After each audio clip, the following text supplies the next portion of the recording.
Good morning students. আমরা পড়ছি বিখ্যাত কথা সাহিত্যিক শরৎচন্দ্র চট্টোপাধ্যায়ের লেখা লালু গল্প। এই লালু গল্পটি তোমরা পড়েছো, আগের অংশটিতে আমি তোমাদের লালু গল্পটি পড়িয়েছি, আজকে এর শেষ অংশটি পড়াবো। তো লালু গল্প পড়ার সময় তোমাদের নিশ্চয়ই মনে হতে পারে যে লালু সত্যি সত্যি আমাদের আশেপাশে কোথাও আছে। হ্যাঁ, শরৎচন্দ্র তার লেখনীর মাধ্যমে তার কাল্পনিক চরিত্রগুলোকে এইভাবেই জীবন্ত করে তুলতেন, এটাই তার লেখনীর বৈশিষ্ট্য ছিল। তো আজকে আমরা শেষ অংশ পড়ব। গল্পটা তোমরা ভালো করে পড়েছো। গল্পের প্রথম ভাগে আমরা জেনেছি আরো একটি চরিত্রের সম্পর্কে, সেটি হচ্ছে গোপাল খুড়ো। দেখো, লালু গল্পের আরো দুটি খণ্ড আছে, সেই সম্পর্কে আমি স্কুল করলে তোমাদের সঙ্গে আলোচনা করব। আজকে আমরা লালু গল্পটি শেষ করব, তোমরা ভালো করে শুনবে। তো প্রথম অংশে আমরা জেনেছিলাম যে এই গল্পের আরেকটি মূল চরিত্র হলো গোপাল খুড়ো। তার জীবনের ব্রতই ছিল মরা পড়ানো। তো মরা পড়ানোর কাজ তো নিশ্চয়ই একা একা করা যায় না, তার জন্য তার কিছু সঙ্গী ছিল, মানে শিষ্য বা চেলা ছিল। তো লালু তাদের মধ্যে অন্যতম। সেই সময়ে গ্রামে ভীষণভাবে কলেরা ছড়াচ্ছিল, আর যখন কলেরা ছড়াতো গ্রামের লোক পালিয়ে যেত সেখান থেকে, যেখানে কলেরা হতো সেখান থেকে পালিয়ে যেত। কিন্তু বিষ্ণু পণ্ডিত তিনি তো মরা পড়ানোর কাজ করতেন, সুতরাং তার সাহস বা উপকার করার মানসিকতাটাই এরকম ছিল যে তিনি কোনো ভেদাভেদ করতেন না, তিনি মানুষ নির্বিশেষে তিনি মরা পড়ানোর কাজটা করতেন। তো কলেরা যেহেতু একটি ভয়ঙ্কর রোগ, সবাই সেখান থেকে ভয়ে পালিয়ে যেত, কিন্তু গোপাল খুড়ো কখনো পালাতেন না। তো বিষ্ণু পণ্ডিতের স্ত্রী কলেরা রোগে মারা গেছেন, তার শবদাহ করার জন্য গোপাল খুড়ো এবং তার চেলারা মৃতদেহ কাঁধে করে শ্মশানে পৌঁছেছে। তারপরে আমরা কি করেছি, হঠাৎ বৃষ্টি চলে আসায় সবাই নিজেদের প্রাণ রক্ষা করার জন্য পালিয়ে গেছে। তারপরে কি হলো, তারপর যখন বৃষ্টি থামলো তখন সবাই একে একে ফিরে এলো, কিন্তু লালু তো ফেরেনি। তখন গোপাল খুড়ো বলছেন যে মরা ছুঁয়ে কেন সে পালালো, সে যদি তার যদি পালানোই থাকতো তাহলে সে মরা ছুঁয়ে গেল কিসের জন্য। দেখো, একটা নিয়ম আছে যে মরা যে ছোবে সে মরা ছেড়ে যেতে পারবে না। তো সেই দিন বিষ্ণু পণ্ডিতের স্ত্রী মরা ছুঁয়েছিল লালু। তো আমরা আজকে গল্পটা পড়ছি, তোমরা সবাই তোমাদের বাংলা বই সাহিত্যের কুসুমকলি 22 নম্বর পৃষ্ঠা বার করো। দেখো, সবাই ফিরে এসেছে, লালু আসেনি।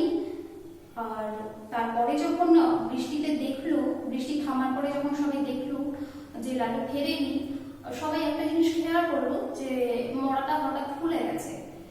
তারপরে সেখানে একজনের মনে হলো, কে, নুরুর মনে হলো মরাটা যেন ফুলে দুগুণ হয়ে গেছে।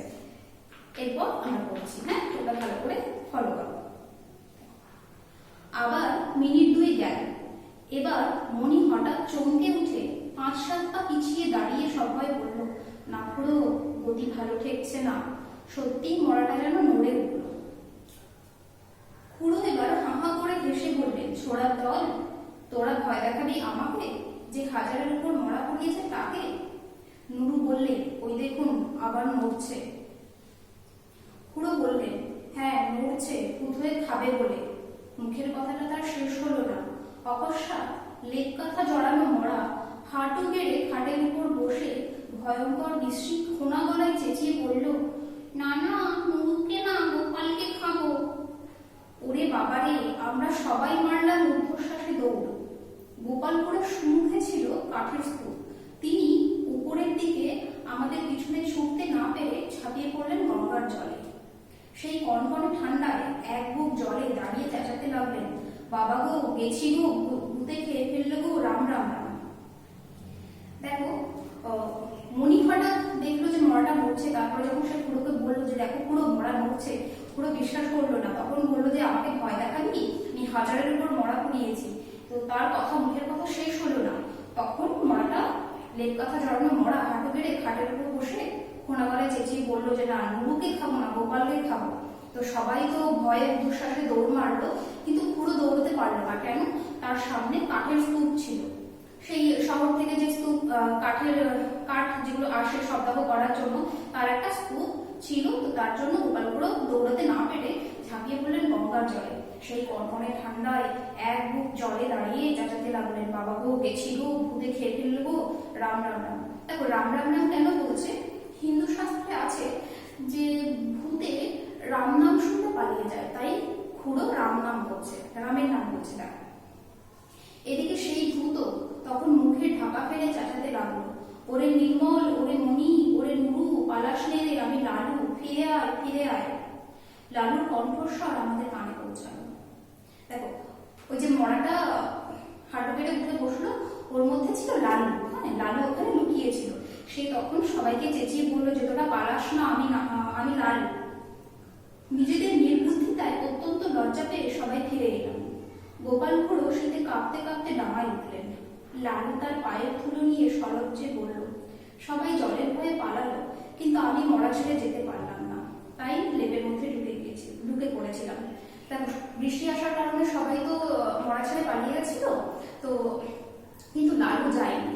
এখানে লালুর চরিত্রের আমরা পরিচয় পাই কি, সে অত্যন্ত সাহসী এবং কর্তব্যপরায়ণ। কেন? সে তো একটা কাজ নিয়েছিল, সে তার কাজ ছিল সবের মুখে বা মরার মুখে আগুন দেওয়া। তো সে মরা ছুঁয়েছিল, কিন্তু সবাই প্রাণ বাঁচানোর জন্য চলে গেছিল ঠিকই, কিন্তু সে যেতে পারেনি। কেন যেতে পারেনি? কারণ সে মরা ছুঁয়েছিল তার জন্য।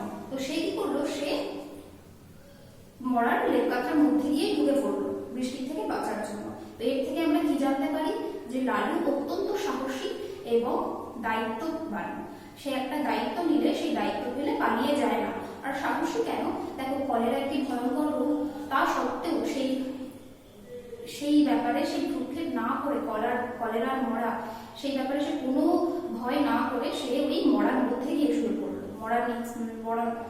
মরার সঙ্গে লেপ কাঁথা মুড়ি দিয়ে শুয়ে পড়লো। তারও তো প্রাণের ভয় ছিল না, কিন্তু লালু সেই প্রাণের ভয় ত্যাগ করে সে ওই মরার মধ্যে গিয়ে শুয়ে পড়লো লেপ কাঁথা চাপা দিয়ে।